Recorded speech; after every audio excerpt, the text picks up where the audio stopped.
BBC news আন্তর্জাতিক সংবাদে আপনাকে স্বাগতম। শুরুতেই সংবাদ শিরোনাম, এরপর বিস্তারিত। শুরুতেই জানিয়ে দিব, নিজের ছবিযুক্ত নতুন পাসপোর্ট উন্মোচন করলেন ট্রাম্প। এরপর জানিয়ে দিব, আরব দেশের কিছু মার্কিন ঘাঁটি ইসরায়েলে সরানোর পরিকল্পনা পেন্টাগনের। তারপর জানিয়ে দিব, ইতিহাসে এই প্রথম কোনো মার্কিন প্রেসিডেন্টকে এভাবে সম্মানিত করা হলো, ট্রাম্প। সবশেষে জানিয়ে দিব, ভারতে নারী পুলিশের যে কাণ্ডে বরখাস্ত সহকর্মী। এতক্ষণ শুনছিলেন সংবাদ শিরোনাম, এখন বিস্তারিত। আপনি যদি মুসলিমদের পাশে থাকতে চান তাহলে ভিডিওতে লাইক করে চ্যানেলটি অবশ্যই সাবস্ক্রাইব করে দিবেন এবং কমেন্টে জানিয়ে দিবেন আপনার মূল্যবান মতামত। এখন বিস্তারিত। নিজের ছবিযুক্ত নতুন পাসপোর্ট উন্মোচন করলেন ট্রাম্প। যুক্তরাষ্ট্রের স্বাধীনতার 250তম বার্ষিকী উপলক্ষে দেশটির প্রেসিডেন্ট ডোনাল্ড ট্রাম্প একটি নতুন মার্কিন পাসপোর্টের নকশা উন্মোচন করেছেন। নতুন এই স্মারক পাসপোর্টে ট্রাম্পের কঠোর মুখভঙ্গির একটি ছবি সংযোজন করা হয়েছে। শুক্রবার 26 জুন নিজের মালিকানাধীন সামাজিক যোগাযোগ মাধ্যম ট্রুথ সোশ্যালে পাসপোর্টটির নমুনা ছবি শেয়ার করেন ট্রাম্প। সেখানে তিনি লিখেছেন, যুক্তরাষ্ট্রের নতুন পাসপোর্ট। ছবিতে আরও লেখা রয়েছে, স্বাগত, তবে ভদ্রভাবে থাকুন।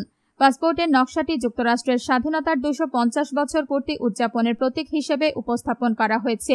এতে ট্রাম্পের মুখচ্ছবি বিশেষভাবে স্থান পেয়েছে। ছবিতে দেখা যায়, ট্রাম্প গম্ভীর ও কঠোর মুখভঙ্গিতে একটি ডেস্কের ওপর ভর দিয়ে দাঁড়িয়ে আছেন এবং সেখানে তার স্বাক্ষরও রয়েছে। তার ছবির পেছনে যুক্তরাষ্ট্রের স্বাধীনতার ঘোষণাপত্রের মূল পাঠ ব্যবহার করা হয়েছে। ধারণা করা হচ্ছে, ছবিটি হোয়াইট হাউসের আলোকচিত্রী ড্যানিয়েল টোরকের তোলা একটি ছবির ওপর ভিত্তি করে তৈরি। আরব দেশের কিছু মার্কিন ঘাঁটি ইসরায়েলে সরানোর পরিকল্পনা পেন্টাগনের। মধ্যপ্রাচ্যে মার্কিন নৌবাহিনীর কার্যক্রমের মূল কেন্দ্রবিন্দু বা নার্ভ সেন্টার লক্ষ্য করে ইরানের ক্ষেপণাস্ত্র ও ড্রোন হামলার ঘটনায় ব্যাপক ক্ষয়ক্ষতির খবর পাওয়া গেছে।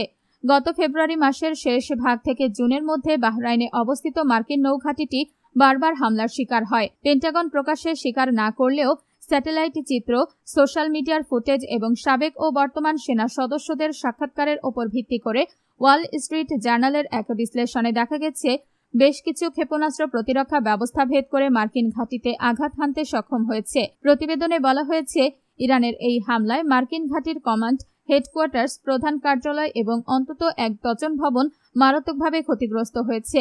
এছাড়া রিয়েল টাইম সামরিক যোগাযোগের জন্য অত্যন্ত গুরুত্বপূর্ণ 2টি স্যাটেলাইট কমিউনিকেশন টার্মিনাল সম্পূর্ণরূপে ধ্বংস হয়ে গেছে, যার প্রতিটির মূল্য প্রায় $20 মিলিয়ন। মার্কিন সামরিক বাহিনী অবশ্য দাবি করেছে, এই হামলায় নেভাল সাপোর্ট অ্যাক্টিভিটি বাহরাইন নামের ওই ঘাঁটিতে কেউ নিহত হয়নি এবং ঘাঁটির কার্যক্রমে কোনো বড় ধরনের প্রভাব পড়েনি। তবে নিরাপত্তার স্বার্থে বেশিরভাগ কর্মীকে সরিয়ে নেওয়া হলেও বর্তমানে কেবল একটি ছোট দল সেখানে মোতায়েন রয়েছে। ইতিহাসে এই প্রথম কোনো মার্কিন প্রেসিডেন্টকে এভাবে সম্মানিত করা হলো, ট্রাম্প। যুক্তরাষ্ট্রের প্রেসিডেন্ট ডোনাল্ড ট্রাম্প ভারতের দক্ষিণাঞ্চলীয় শহর হায়দ্রাবাদে তার নামে একটি সড়কের নামকরণ করায় গভীর কৃতজ্ঞতা প্রকাশ করেছেন। একই সঙ্গে তিনি দাবি করেছেন যে তিনি প্রথম মার্কিন প্রেসিডেন্ট যিনি এই ধরনের সম্মান পেয়েছেন। শুক্রবার 26 জুন নিজের সামাজিক যোগাযোগ মাধ্যম ট্রুথ সোশ্যালে দেওয়া এক পোস্টে ট্রাম্প এই মন্তব্য করেন। সম্প্রতি তেলেঙ্গানা সরকার হায়দ্রাবাদে নবনির্মিত মার্কিন কনসুলেট সংলগ্ন একটি সড়কের নাম পরিবর্তন করে ডোনাল্ড ট্রাম্প অ্যাভিনিউ রাখার পর তার এই প্রতিক্রিয়া এলো। ট্রাম্প তার পোস্টে লেখেন, ভারতের হায়দ্রাবাদে নতুন ডোনাল্ড ট্রাম্পে অ্যাভিনিউ। ইতিহাসে এই প্রথম কোনো মার্কিন প্রেসিডেন্টকে এভাবে সম্মানিত করা হলো। ধন্যবাদ। ভারতের নারী পুলিশের যে কাণ্ডে বরখাস্ত সহকর্মী। গলা জড়িয়ে ধরে মহিলা পুলিশ চুমু দেওয়ায় বরখাস্ত হলেন পুলিশ কনস্টেবল অরবিন্দ পটেল। এমন ঘটনা ঘটেছে ভারতের উত্তরপ্রদেশের জালাউনে। এই ঘটনায় বৃহস্পতিবার পুলিশ কনস্টেবল অরবিন্দ পটেলকে বরখাস্ত করেছেন জালাউনের পুলিশ সুপার বিনয় কুমার সিংহ। ভাইরাল হওয়া ভিডিওতে দেখা যায়, চেয়ারে বসে কম্পিউটারের সামনে কর্মরত অরবিন্দকে চুম্বন করছেন ওই মহিলা কনস্টেবল। অরবিন্দ চেয়ার থেকে উঠে নারী কনস্টেবলের কাছ থেকে নিজেকে সরিয়ে নেওয়ার চেষ্টা করতে দেখা যায়। দুইজনের শরীরে উর্দি পোশাকের বদলে সাধারণ পোশাকে ছিল। সিসিটিভি ফুটেজের পরিপ্রেক্ষিতে পুলিশ সুপার অরবিন্দকে সাময়িকভাবে বরখাস্ত করা হয়েছে। অরবিন্দের প্রেমিকা তথা মহিলা কনস্টেবলের বিরুদ্ধেও তদন্ত শুরু হয়েছে। প্রয়াগরাজের বাসিন্দা অরবিন্দ 2018 ব্যাচের কনস্টেবল। তাকে কেরানির দায়িত্ব দেওয়া হয়েছে। বুধবার রাতে অরবিন্দ নাইট শিফটে ছিলেন। তিনি কন্ট্রোল রুমে কম্পিউটারে কাজ করছিলেন। ঠিক তখনই ওই মহিলা কনস্টেবল কন্ট্রোল রুমে প্রবেশ করেন। তিনি এসে চেয়ারে বসে থাকা অরবিন্দকে পেছন থেকে জাপটে ধরে চুম্বন করতে শুরু করেন। ভিডিওটি শ্বেতা শর্মা নামের এক এক্স হ্যান্ডেল থেকে ছড়িয়ে পড়েছে সোশ্যাল মিডিয়ায়। ভিডিও ভাইরাল হওয়ার পর তোলপাড় শুরু হয়েছে স্থানীয় পুলিশ মহলে।